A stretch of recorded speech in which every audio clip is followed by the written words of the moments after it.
Good morning, Dual Coast fans. Welcome back to another episode of Dual Coast Podcast. I'm your host, Dan Skoka, joined by my West Coast co-host, Russ Rogers, and we are joined by a very special guest this morning, Colleen Lindberg. Colleen, thank you so much for being with us this morning. Oh, I'm so excited to be here, guys. It's going to be so fun. Oh, yeah. Sure. Yeah. Sure. So excited to have you, Colleen.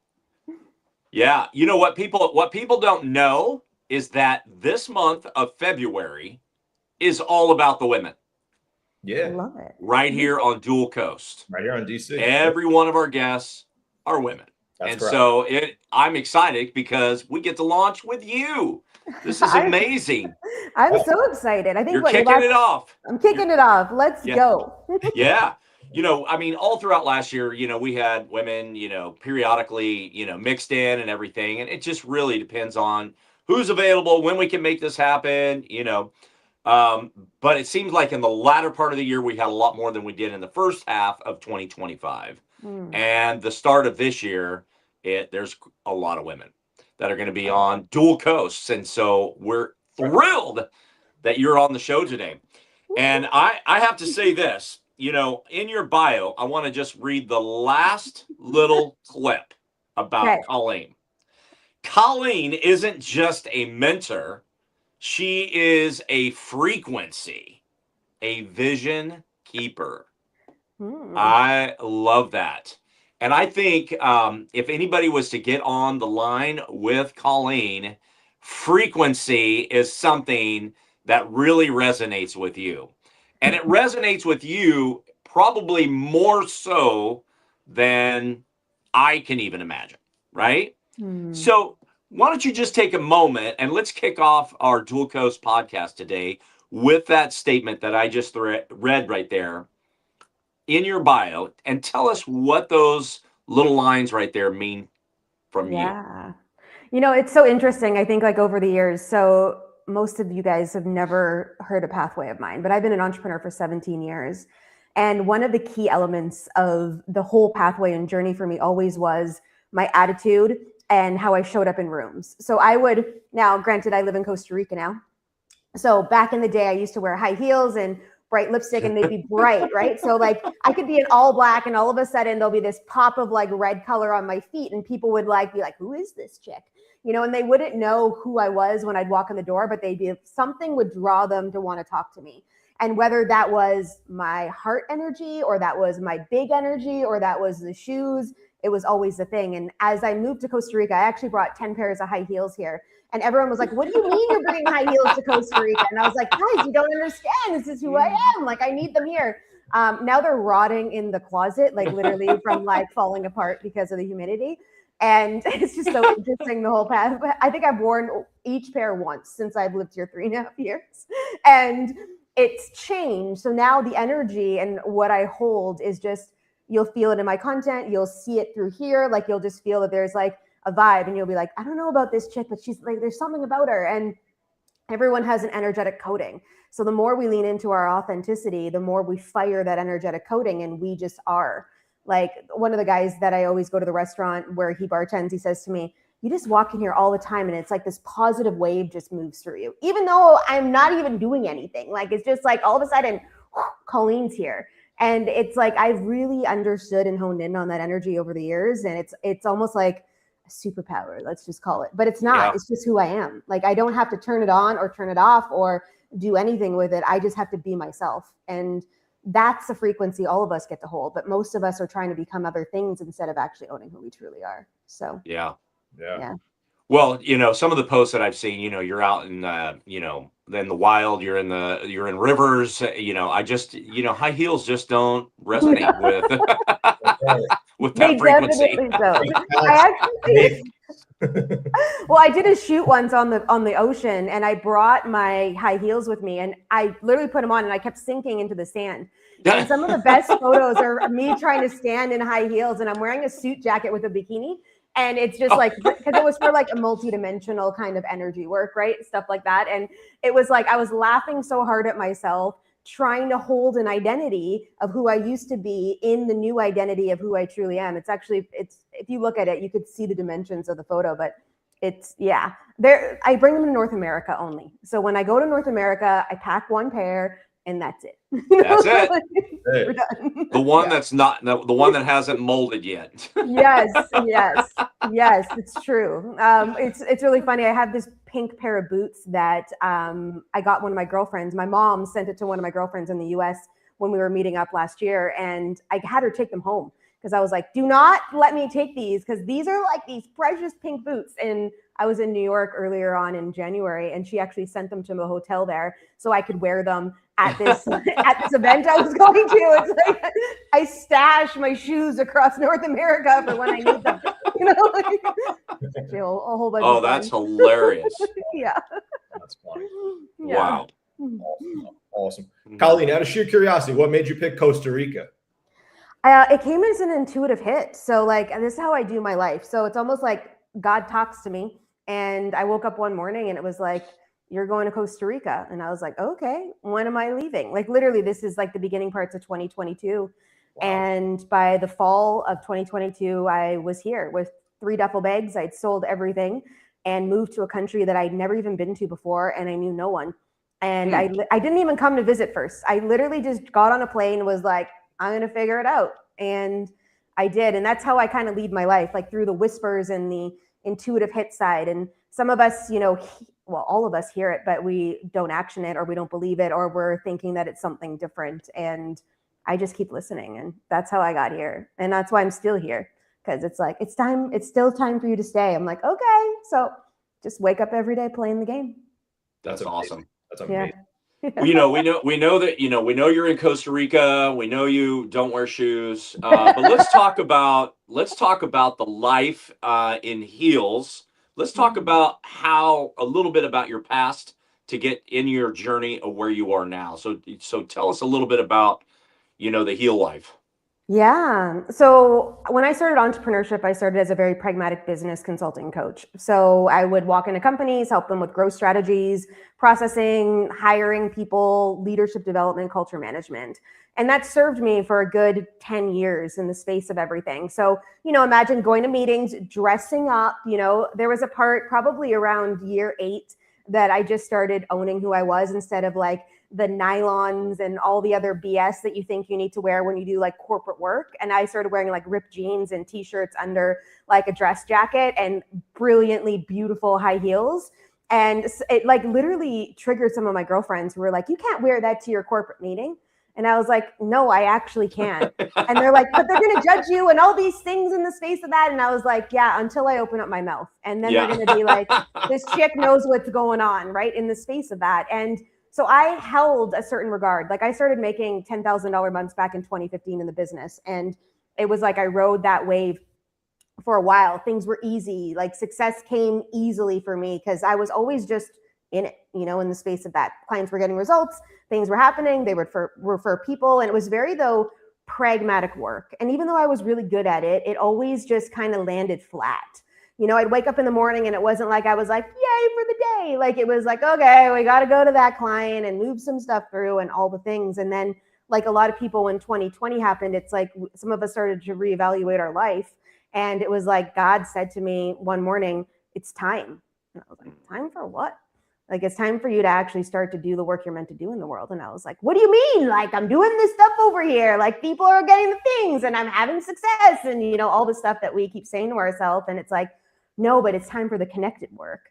And so like, as I listened and fought, spirit, let's just say, for a good like few months, I finally, near the end of like 2020, was like, fine, I'll do it your way then, and a lot of the work I do now is like soul purpose driven. So it's not just like pragmatic stuff. It's like, how do we get you aligned in what you're actually meant to do in the world, and then fired behind that truth and power and take ownership of that and then lead life that way in the field. And I do a lot of the clearing energetic work to make sure people can align in that. And it's like, I fire them up. And it's like in 2022, when I moved to Costa Rica, I thought I was grounded. I thought I'm like, you need to go out in nature and be with nature. And, I thought I understood it.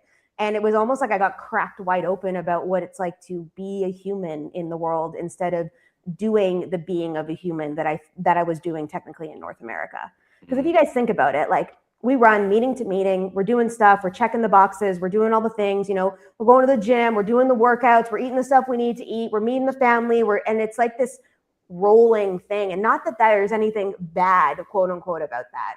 But some of us lack so much connection to self that we forget that we're actually a human, and there's a connection that's happening here. And when I moved here, it was like, it almost like threw me, like it like minimized energy, but it almost like came right at me in the face like a 2x4. And it was like, holy man, I totally am disconnected to self, even though I thought I had all the tools and I thought I was doing all the things, and like, you know, and the recognition of that. And then I went, oh, I understand now.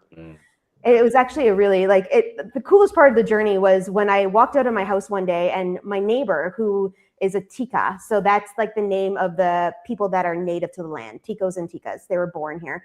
She had literally one of her chickens strung up on the fence and was just about to like behead and like chop the chicken off to go make it for dinner. And she lives right beside me, like, you know, so I walked out of my house and I'm just like, oh my God. And I like finally connected some of the dots to be like, yeah, you do not live in North America any longer. Yeah. Like, you are not there anymore. Like, you are in a completely different world. And they just teach you so much about being.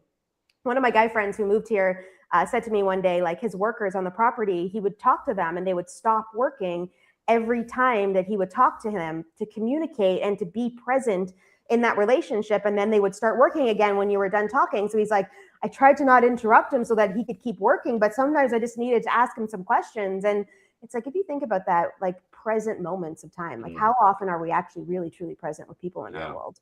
It's like, I've learned so much about being, like when I say being a human, it's like what it actually means to be in this relationship together. So yeah.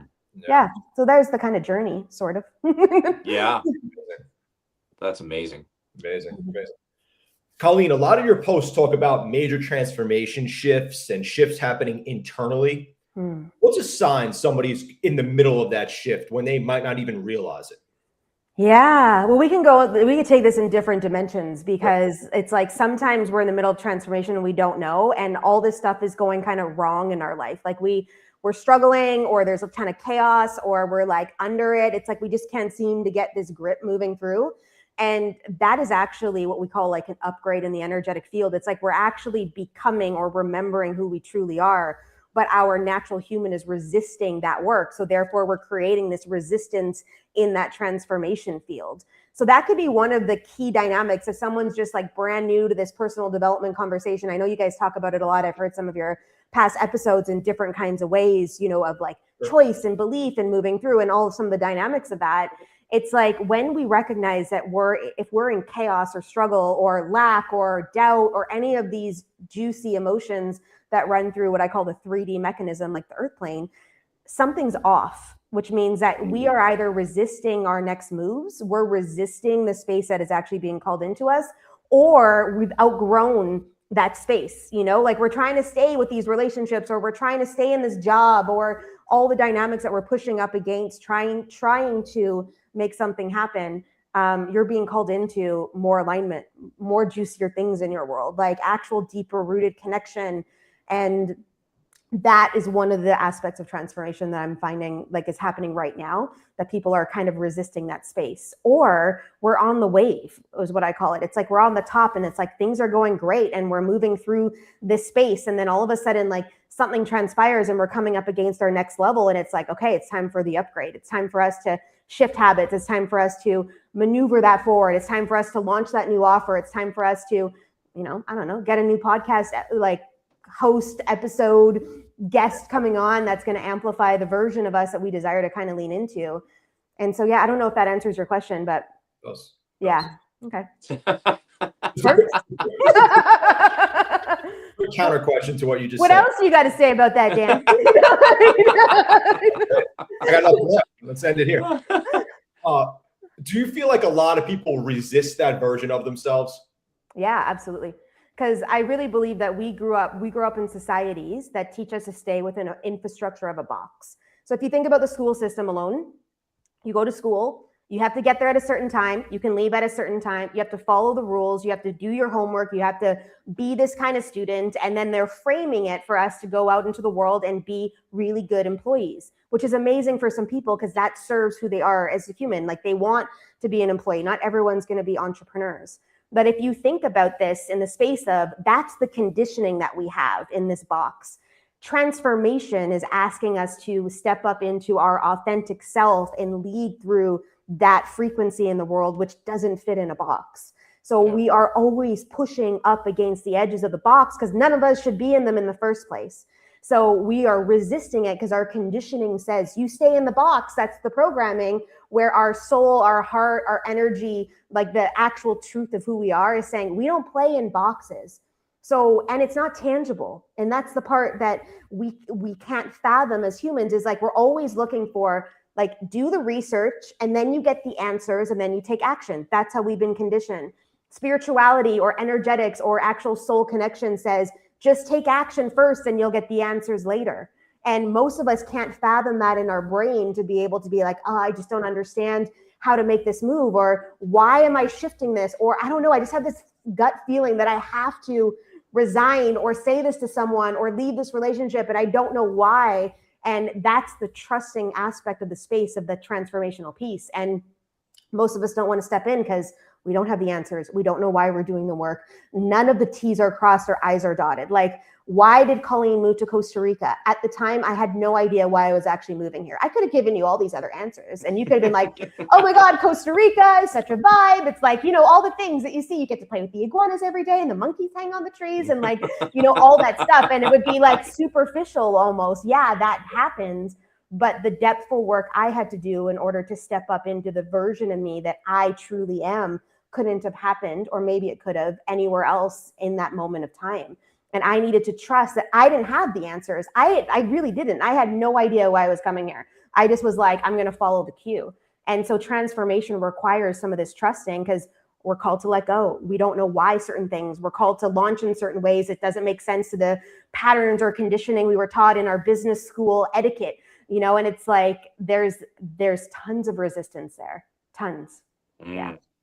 Yeah. Sounds to me like Colleen should start in the education system a course that's called Outside the Box. Yeah, and do you know how much energy it would take to get outside the box into the box? You know, yeah.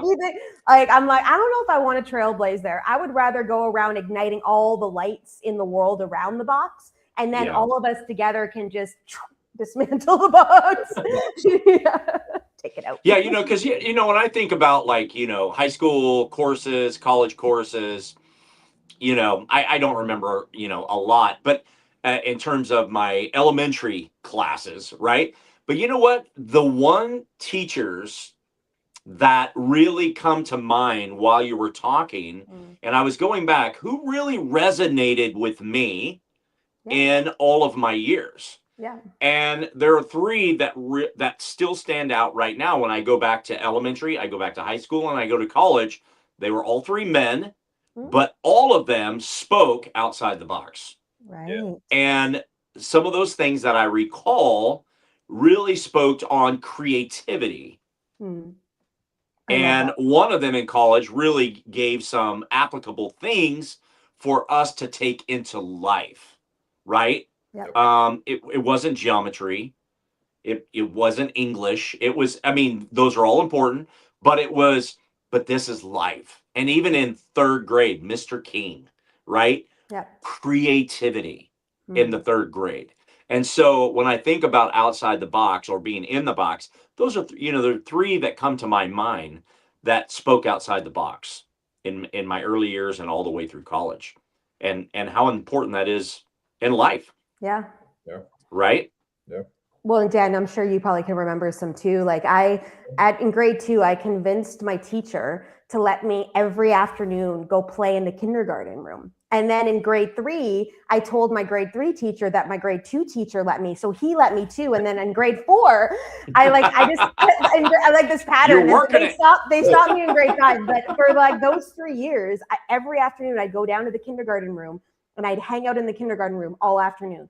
And they just like, I was one of those students in school that would be like, I naturally excelled in school because I just feel like I could just tap into the energy and channel it all now looking back. But it was like, I never had to do the work. So I could just be here in the space of school, and whatever you need me to do, I'll get it done. And then I don't want to play in this realm for the next 5 hours. I want to go downstairs and play with the kids. And I don't know how this even got flew in the space of that. But one teacher, my grade 2 teacher, and even still to this day, if I were to see her, we just had this relationship, and she was like a catalyst in this rebellion that I kind of was and still totally am in the space of stuff. And I'm like, oh man, I should send her a letter actually thanking her for igniting my rebellion. In the energy, that not even recognizing it until this moment of time. And I'm just like, oh my God, yeah. So it's yeah, super cool. Was she wearing pink boots? Yeah. No, but she did give me, so this is even funnier. She gave me an old pair of her high heels that were purple velvet with a matching purse. And I would walk around school with these massive shoes clicking in the hallways because my feet were obviously not big enough to wear them. And yeah, they were chiclet. Awesome. They were chiclet high heels. They actually had the Chiclets logo in the shoe. Yeah, I know. Inspiration. Yeah. I feel like it's so true though, because a lot of teachers don't teach the rebellion. They try to teach you the mold, and they keep you inside the mold. And that's pretty much just where you go, and you stay inside the mold and stay inside the mold. Exactly. I had one teacher that you guys are speaking on this in actually college. Nobody I can recall in high school or elementary school, maybe a little bit, but one in college, stats teacher. And he's like, first day, he's like, half of this class, I'm going to teach you how to do statistics. And I was like, yeah, great. He goes, in half of this class, I'm going to teach you how to succeed in life. Nice. This is and I'm 18 or 19 at the time, probably 19. And that caught my attention right away. And I was like, succeed in life. I was like, no teacher's ever really said that to me. How do I succeed in life? Yeah. Started teaching us real estate, taxes, everything like that, outside the realm stuff, entrepreneurship, how to buy homes. And I was like, okay, this is intriguing now, because this guy's a teacher and he's teaching you how to actually excel somewhere. Stats, great to know, good skill, I guess, maybe for people. For real? Have you ever used it? Whatsoever. And, he taught you everything. He really did. And I tried to carry some of it with me, but it's not always easy. But he really, he went above and beyond to show you how to do things. Yeah. And a lot of teachers, they stay inside the mold. They keep you inside the box, and they teach inside the box. It's interesting though. Some of them do put it out there. Yeah, and I feel though this day and age, so many of them are so wound, they're handcuffed to the system, because the second they start to speak out of the curriculum, they're getting flagged, and it's actually really sad to watch what's transpired in some of the school systems right now, where they're holding teachers in this bind. And some of them are not willing to be rebels, like some of us, in the field of actually sticking up for the whole mechanism of it, because job security and all the things. And they're like, I got kids at home. I need this job, and all of that energy, especially with what's going on in the world now with inflation and all the stuff. It's just it's challenging, and I honor them. If any of the teachers are listening to us right now, I honor you, and I get it's probably not easy. So, yeah. So you live on a high frequency level, and you deal with that with people in their life. Mm-hmm. But what really, being out there in Costa Rica, what keeps you grounded? Yeah, my dog for sure. She requires me to be grounded. So 3 to 5 walks a day is her requirement, and I get to watch her. It's I'll leave the door open for a while. Right now there's some kind of dead animal kind of close by, and she wants to go play with it, and the vultures are around, and I'm just I got to monitor a little bit more in the space of this. But I'm we do not need any dead animals or any dogs eating dead animals. I don't know what it is, but I was talking to the vultures yesterday. I'm just take it out of here. Take your animal and move it somewhere. Okay. We don't need this here. But she'll go out, and just all of a sudden I'll just catch her laying in the sunshine, and she'll lay there for 30 minutes.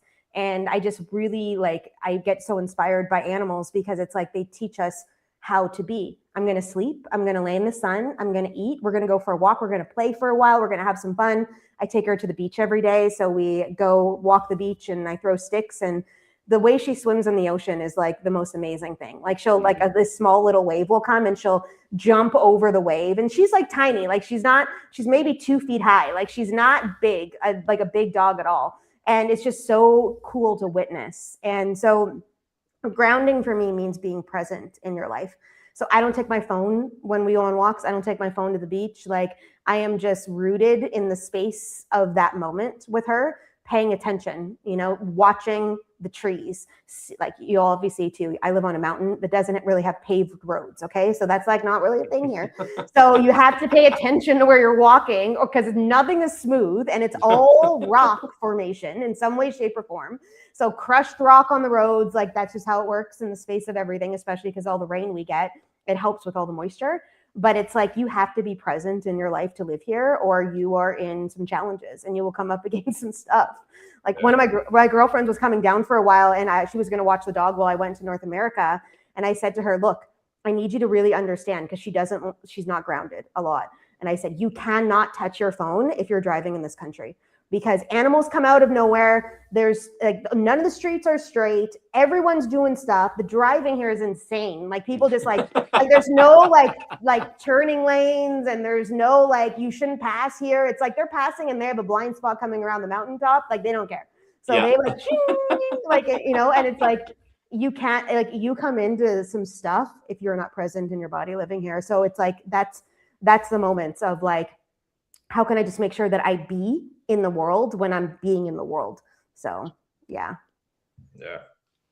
Well, I have been to Costa Rica twice. I have witnessed the roads both times. And exactly what you said, passing cars on a curb. Yeah. Like, oh my goodness, what are we doing here? You know? Yeah. And I have seen the roads because we went way out in the sticks. I have no idea where. We went to this one house that was on top of a hill. Could have been your house before you moved there. But we went up there, we had dinner and everything. But what we did, and it was a long hike. Yeah. What we didn't realize as Americans is that we had to walk. This is before cell phone. We had to walk back down the hill. Well, it's dark now. Yeah. Well, you can imagine that. That was treacherous. Yeah. On unpaved roads. Oh yeah. I'll tell you guys one thing. So I'm part of like a coaching group and our mentor challenges us all the time to do crazy stuff, And so 1 month back in 2024, we had this, it was named after a guy called the Nate Solomon's Challenge. And what it was you started walking at dusk till dawn.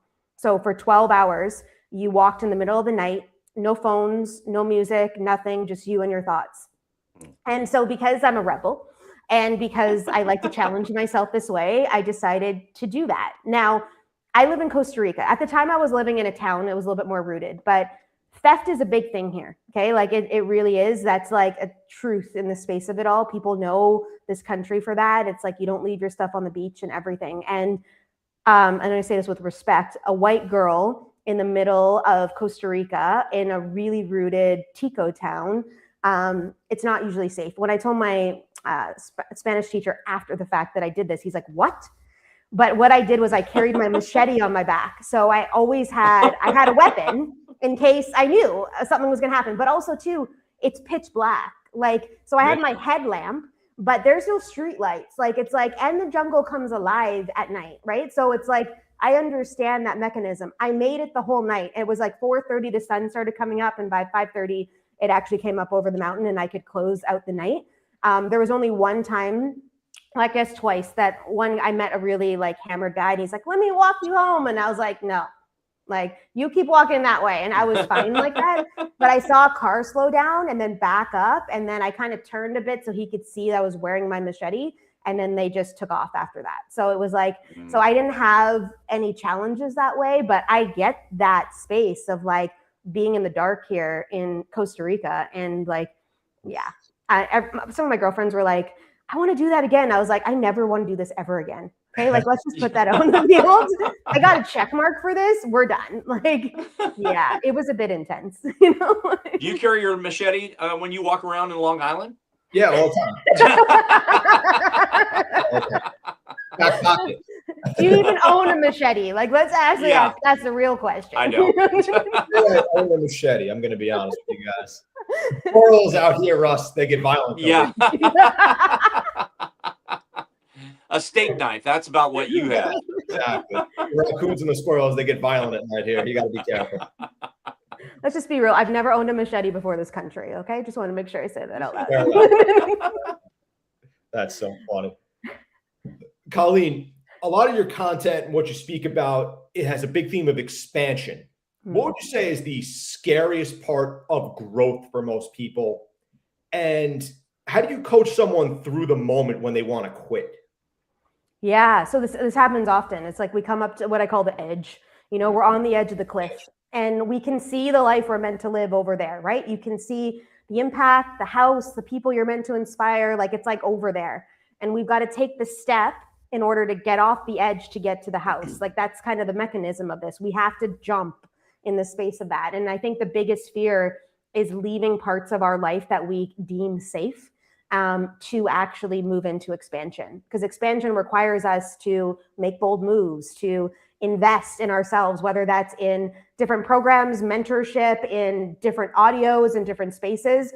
And a lot of us are super regimented in our systems over here that even investing in themselves is like a big thing for them because they don't want to let go of the money, or they don't have enough time to do it, or all the things. Like even working out, you guys think about it, a lot of people in the space of I don't have time to get to the gym. And it's like that's an excuse that we use a lot as humans. And so it's like the courageous action is one of the key aspects to this whole thing, because a lot of it comes down to trust, because we don't have all the answers.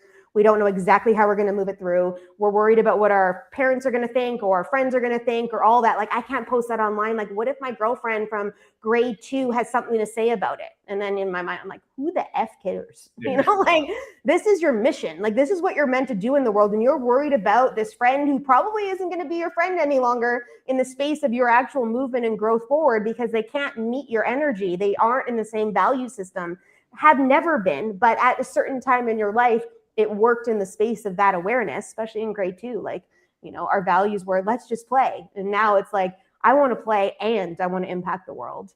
And so a lot of this is, and it comes down to choice. And it's just like, you need to either choose. Are you going to stay in the mediocrity that's playing out right now in this, like, we think it's safe, but it's never safe, because the only thing safe in life is safe people, right? So like, environments can shift, natural disasters happen, all these things are transpiring in the world that we're witnessing right now. And it's like, the only safety is here.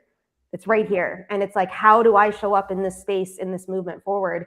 And it's like, when I'm guiding people through this, and yeah, sure, I've got some tough love energy inside of me to be like, dude, I don't, like, you can stay in your excuses. You can go get the job. You can go do the things. You can stay. You can. That is your option. But in a year's time from now, that flame in your heart is still ignited, and you're still going to keep hearing the whispers, and you're going to be a year now away from the actual impact you're meant to make in the world if you would just, right now in this moment, just have courage to step forward. And it's like almost like speaking that into them to be like, guys, we all have options. We all have free will. We all get to choose how we show up in the world. We do. We actually can choose today to go to the place or not go to the place, to make the post, to not make the post, to put the offer out, to not put the offer out. We choose that every single day.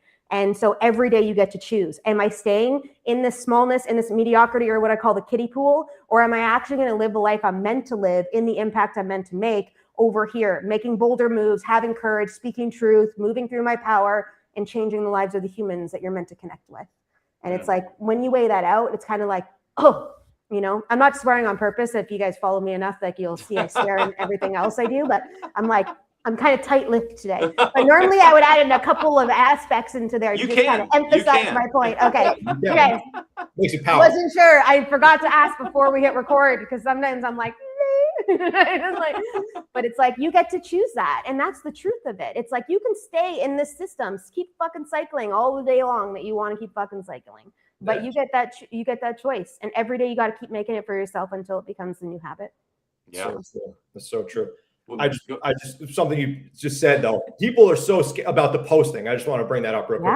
Because people are so scared to post, and they're going to be judged and everything like that.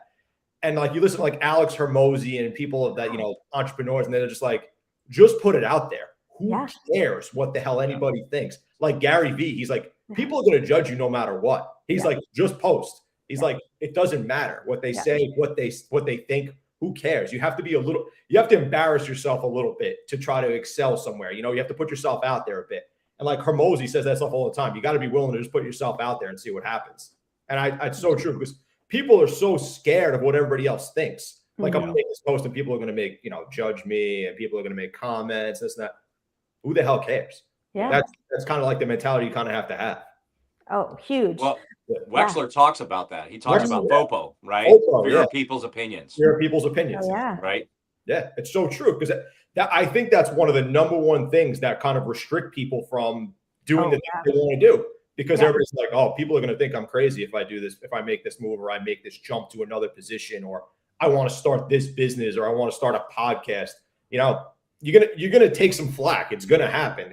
But it's inevitable, and that's the only way you're going to excel, in my opinion, is just giving it a shot. If you fail, you fail. You could always say you tried, as opposed to saying, I never tried. I never know. Who knows what could have happened? Yeah. It's interesting. And my mom is most likely going to watch this episode. So Mom, I have a lot of respect for you, but I need to tell the story. So I did a photo shoot when I moved to Costa Rica in a waterfall, and I was wearing a white dress, and I was coming out of the waterfall, and the dress obviously becomes see-through. So you can see my nipples in the photos. And so one day she calls me and she's like, what is up with these nipple photos? And I'm like, Mom, this has nothing to do with sex, okay? Like, it's not a sexual branding. It's about a woman owning her power and stepping up into the space. And it was one of the most connected photo shoots that I'd ever done, like just in general, for the essence of who I am in a human on this earth plane, but also as a woman. And I said to her, if you have a problem with these photos, you can unfriend me on Facebook. So this is what I said to her. And then she heard me, and I'm sure she'll have another story about this, but Mom, you heard me. And then we never talked about it again, because it was like, this is the lane I need to be in. Yeah. And if you can't accept the lane, I am not changing the lane because you're uncomfortable. So like, you need to either disconnect from the lane and go and do your own thing, or just swallow the pill every time you see me doing whatever I'm doing, and just honor that that's who your daughter is, and that she's self-expressed and she's making moves in the world and inspiring other women to own their power in the space of who they truly are. So, yeah. And we love you, Mom. Yeah. You do. She said to me the other day in December when I went back home, she's like, oh, do you just write your emails yourself? I was like, you're on my email list? And I was like, oh shit. How long have you been on my email list for? And I'm like, have I ever talked about her on my email list? Now I'm just like, whatever, the truth is the truth, right? And we all have our stories, right? We all have our stuff that we're moving through. So it's just so interesting. That's so funny. For sure. So true. You help women daily, right? And one of the things you say is to help, wake the F up, right? Yeah. Where do you find, like, most of these women, where are they stuck in life? And obviously, we've got a lot of male listeners, and they may find themselves stuck in the same way, but I'm going to address it because you deal with, work with a lot of women. Yeah. Well, us as humans, and just like we've kind of talked about, we're stuck in the box of conditioning, thinking that we can't do certain things, like even businesses. So some of us have been coached by very pragmatic business coaches that say the only way to success is like this, and you have to do it this way. When that's not the truth, that every single one of us has a unique blueprint that we're meant to bring to the world. And my success might be in memberships and yours is in one-to-one work, or massive shiftings of all those pieces and offers. Like, I have some of the people in my world are like, I can't even imagine, because I have offers all the time that are going out. Like, I have got 4 to 10 offers at once sometimes playing out in the world. And I love that shit. Like, if I had one offer only, I would be like so bored, and I'd be like, it just wouldn't satisfy me in the space of that. But we're so used to looking through the lens of other people and managing our life through the lens of what others think we should do, that when we come to this edge in the space of that's asking us to actually be ourselves and to authentically lead in our own power, it's like, that's where the spaces come into play. It's like there's this moment of time where we know we're meant for more, where we're done and tired of the way things are aligning in our life, where we know we need to change something. And it's like, that's where the courageous place comes into play, where it's actually, it's almost like I see it like we're in this black and white version of our life, and then the color's right here, and we're right at the edge of moving through, and we've got to step the line over, which means we've also got to release everything that's going on behind us. Most of it doesn't come forward. Your relationships shift as you do more growth work, your business structures change, the team flips over, how you show up in your health changes, new supplements, new regimes, all that frequency shifts for us into the highest vibration. And most of the stuff behind us in the black and white can't come through unless it's coming through with us and changing and moving with our identity, and it grows and shifts with us. But a lot of the time, it's like who we were back then cannot come forward to who we are today. It's like I say this often, like the $10,000 a month version of me isn't the version of me that's going to land $100,000 a month. She can't. She doesn't have capacity. She doesn't know how to make that work, where it's a different identity that moves through. The true identity of who I am moves through. So beautiful. I think I answered that. Yeah, you did. Yeah, okay, good. You did. No, I love it because, we've been taught, as you said, in this box, but we also keep ourselves in the box when we have so much more, to unleash, right? Yeah. And I look back at, what I was doing for 20 years in coaching, and I was a trainer for baseball and softball athletes, and I was fine with the way that I was going with life. This is what I thought I was going to be doing, that and landscaping. Things were fine, right? COVID hits, life switches. Yeah. And all of a sudden the trigger went on, and then boom, but it's continual. It's continual, right? Yeah. And there's so much more out there than people think and what they have within them. Yeah. It's so true. And if you think, like it's like the light turns on.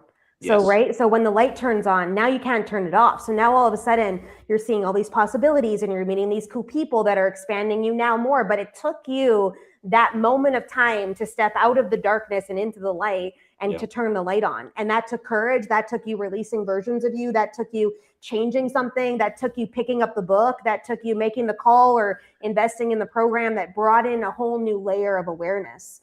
And now it's like you can't turn it off. Like you just can't. Like I don't know if I will ever not be able to like connect with a butterfly in my yard ever again. Like I can pick them up on my hand and they'll come and land on me, or like hummingbirds and like dragonflies. Like that's a connection point. And I don't know if I ever want to not be a human that has that kind of energy, no matter where I live. Even if I lived in New York City, like completely different mode than Costa Rica. That was a really good vibe to be in Manhattan for 3 days. I was like, whoa, where am I? I was like, shit, yeah, right? So like Long Island, even to New York. So imagine Costa Rica to New York. It was like, woo. But it's like, I don't ever want to lose that awareness, because you can get sucked in to the mechanisms all the time if you choose to be, or you can keep moving through into that light and keep growing and connecting and doing cool shit in the world. Yeah. I feel like people restrict themselves a lot too, like we were just saying, because they don't take that first step of courage kind of thing. They know they're destined for more. They know they could do greater things, but they're not an execution person. They always say, hey, I could do this, I could do that, but you don't take that first step. And like you actually mentioned earlier in the podcast, and I say this all the time, and Russ probably smirked at it. You said, put yourself in rooms. Mm-hmm. I knew it was coming. I have to bring it up. Yes. But I always say, and I say this to Russ all the time, like you just put yourself in the room and see what happens. That's kind of like the first step. And like, that's me. Honestly, we bring this up all the time, but that's how me and Russ met. I put myself in a room. He put himself in a room and, just expose himself to what was going on. It was a meeting in New York City, in Manhattan, like you just said. You don't want to be there, but we were there. I love New York. Just putting that out there. But it's just true, because nobody takes that first step, and everybody sits there and they say, man, I could do great things. I could do this, I could do that. But they don't put themselves out there. There's a courage aspect and a bravery aspect that has to come with it. You have to not care what people think. You got to be willing to expose yourself a little bit, be a little bit vulnerable. Yeah. I think, and people are scared. And I was scared for a long time too. I fit the perfect mold of going to school, going to college, getting a job, going to work every day, doing my thing. And then like to step out of that zone and try something else is hard. And I think a lot of people don't take that step because it is hard and it is scary. They don't want to fail. I think that's true. You see, I think Dan unintentionally did something, because the room that we were in, it wasn't a large room, but it did have an elevator up to the space, right? He unintentionally put himself 5 feet outside of the elevator exit. Right. Yeah. So you were forced to meet this guy. You had to meet him because you had to go left or right. to get around him. Right. He knew what he was doing. Yeah, he knew what he was doing. Dan Skoka, nice to meet you. Yeah, absolutely. So I would have been in bright pink heels, so I knew what I was doing too inside of that room. Yeah. And just smiling at people. It's almost like when you like own the room energetically, and it's not even your room, but you just show up in that light. Like I'm a lighthouse. All of us are lighthouses. Every single one of us in the world technically is a lighthouse. And if we actually see it that way and we transition ourselves to believe that, it's like everywhere you go, you're imprinting. Everywhere you go, the coffee shop, the grocery store, the car, I call it the light wagon. It's like, how am I like, I drive down the streets here and I say hi to everybody. Well, hola.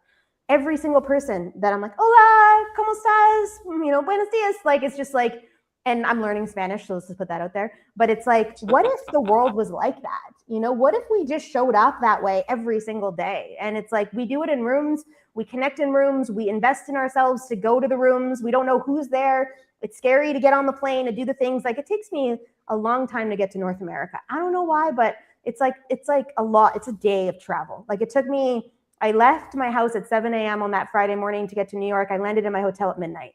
Okay. Like, it's a big feat because I'm 3.5 hours from the airport. And then all the times you have to stay in the airport. And then a lot of places don't have direct flights. And it's like, we've got to connect in. So when I leave the country, I'm investing not just money to go, but in time and understanding.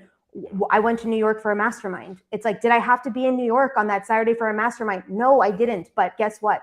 The millionaire version of me invests in rooms like this. She shows up that way. The identity of who I am in the world is like, that's what she does. So that's who I am. Yeah. That's how I show up. But most of us are showing up in the old identities and staying small in that space. So I love that. Yeah. Thanks, small. Yep. You hear it in basketball, and it's an analogy of, it seems like the lid is on the hoop, right? Meaning the team are throwing up all of these shots and the ball is not finding the net. Yeah. Right. And so you're missing. We need to take the lid off. Right. So there's so many things that you could say today that will resonate and has resonated with people already. But tell the listeners today, and for those that are going to hear it down the road, what is it in life right now that could resonate with men and women collectively that would help them to take the lid off and start making the shots? What would you say to that today? Yeah, such a great question. Everything is inside of you already. So you came to this earth plane with all the coding in you to do what you're meant to do on earth. And if you've got a dream in you, like you keep seeing a vision of a business, of a movement, of something moving into the world, it's already yours and ignited in you. You just now need to action behind it. So there's nothing outside of you that needs to connect in. Some of us are like, I need to get more certifications, or I need to have the right partnership, or I need to have this. And we're looking outwardly all the time. It's like, it's already here. So if that is actually true, then all you have to do is step behind it for it to come to life. And every single one of us has this key. Every single one of us. It's just a matter of us choosing to step up into that. And it doesn't mean it's always going to be easy, because we're going to come up against all the stuff, all the haters, all the moms out there asking about nipples, all the things in the space of that, people doubting you're going to make it, everything, all of it, people questioning you. I have one of my clients all the time. She's like, well, my friend said, I'm like, you need to stop asking the people in your life that don't have what you want their opinions, because they're only going to give you the opinion from the perspective they hold, which isn't the perspective you want. So why are we going to these people for advice when we should be going to the people that have what we want for advice? Because they know the path. They've gone through the pathway. But it's like, if it's in you, it's for you. So that dream in you, that vision that you keep seeing, that business that you desire to move through isn't someone else's, it's yours. Yeah. So if that is true, then everything is inside of you. Yeah, maybe you need to get some tools like some CRM, or learn a couple things about how to do stuff, or learn how to make reels on Instagram in the space of everything. But it's like, yeah, those are the assets that you're going to have to acquire in order to make this move. But the essence is already in you. Now it's just time to start trusting it and stepping behind it. So good. Oh, that's great. Colleen, we'll probably close out with this one, but we have a statement on the podcast, or a quote that we kind of close every show out with. And that statement is, wellness is not about perfection, it's about progress. Mm. What would you say that statement means to you?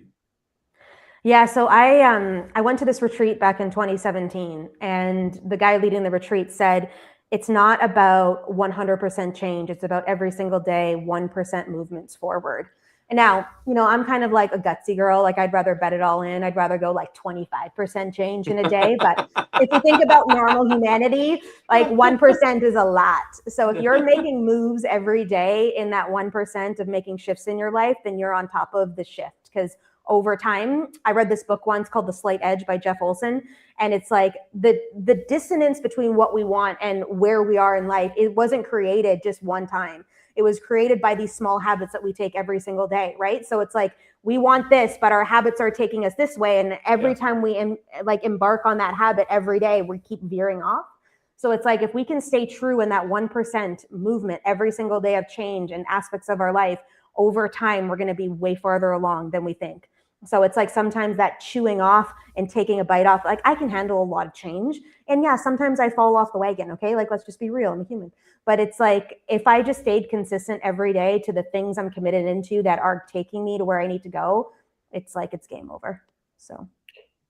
Love that. Yeah, it's like yesterday I had a truck issue, right? My old work truck. And I knew going in from Sunday to Monday, I'm like, I'm going to have to commit 4 to 5 hours on my Monday. Not that I want to, I have to, you know what I mean? And it's like, I could be doing so many more things that are productive, but that is going to be production because we need the truck. Yeah. Just hate to work on that thing. But anyway, it's all good. Colleen, amazing today. Yeah. You really shed light on a lot of things. And I love the word frequency. I love that you have the download. I love your creativity. I love the depth of you. There's a lot of depth. And I really hope that those that were listening today live, for those that are going to listen to it in the future, that this brings a lot of meaning to people that are in and stuck in that box. Yeah. It's in you. It's in you. Listen to what she said. Yeah. This is a great replay. It's a great re-listen. Because many nuggets that were shared today, and I so appreciate you. We haven't known each other long, but I know you've added a lot of value in my life. Oh, thank you, Russell. You too, just your energy in general. So I look forward, like I said to you before, like just seeing where our relationship takes us. It's going to be amazing. Absolutely. Yeah, thanks, guys. I'm not going to be in a white t-shirt and a waterfall, though. I'm on the hunt for a men's dress shirt right now. Okay. So I actually have a photo shoot today, this afternoon. And I'm trying and men's dress shirts are like few and far between. Okay. Like I'm trying to import one in the next 5 hours to get to here. And the face of that, because I'm like, what can we do with a white men's dress shirt in the ocean? We'll soon find out. Yeah. Mom, beware. She's fine now. Colleen, where can people find you? Yeah, I'm all over Facebook too if they just search my name, but I love to play on Instagram. It's like what I call my playground. So come and visit me there. If you were listening to this and something hit, I always say to everyone, just send me a DM. I want to know what landed for you, in the space of that, because it's like when we keep speaking it out into the world, then it keeps shifting and changing for us. And yeah, I'm really active on Instagram. So come and find me there. Wonderful. Yeah. Awesome. Colleen Lindberg, thank you so much for being on today. This was an amazing episode. Powerful. Like Russ said, ton of nuggets. Great re-listen. Everybody, thank you so much for listening. We'll see everybody next week. Colleen, thank you again. Thank you, Colleen. Appreciate it.